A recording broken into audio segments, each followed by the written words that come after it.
Македонија од петни жили се бори против пламените јазици. Состојбата за сега е под контрола. Има доволно пожарникари, припадници на МВР и опрема, смирува председателот на владата Христијан Мицкоски. Затекнале катастрофална состојба од претходната власт. Авионите на писта, пилотите во пензија. Токму затоа итно се направени промени, потенцираше премиерот. Еден по еден хеликоптерите се враќаа и беа ставани во употреба. Технички беше интервенирано на воздухопловите, истите стана оперативни, трите.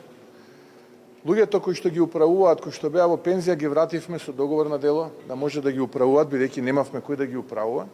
И во еден момент, од ништо, имавме 3 оперативни воздухоплови и 3 оперативни хеликоптери и стотици пожарникари, припадници на Министерството за внатрешни работи, одбрана и граѓани, доброволци, при што ја користам оваа прилика да им се заблагодарам за пожртвуваноста која што ја прават. Мицкоски е загрижен од информациите кои ги добил, дека голем дел од пожарите биле намерно подметнати. Апелираше граѓаните да бидат внимателни. Но она што ме загрижува се индициите кои што ги добивам како информација од Министерството за внатрешни работи, дека постои основано сомневање дека причина за овие пожари во голема мера е невнимателност, а во голема мера и намера.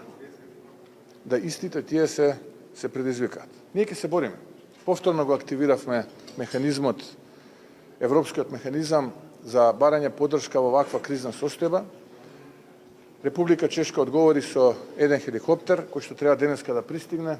Соседна Србија со уште еден хеликоптер. Унгарија испраќа во текот на утрешниот ден 4 теренци кои што се многу потребни за оние предели кои што се непристапни и тешко се пристапува дури и од воздух, кои што со себе носат 1 кубик вода и кои што можат многу брзо да превенираат да не се прошири овој пожар. Премиерот се заблагодари за помошта која пристигнува од неколку земји во гаснењето на пожарите.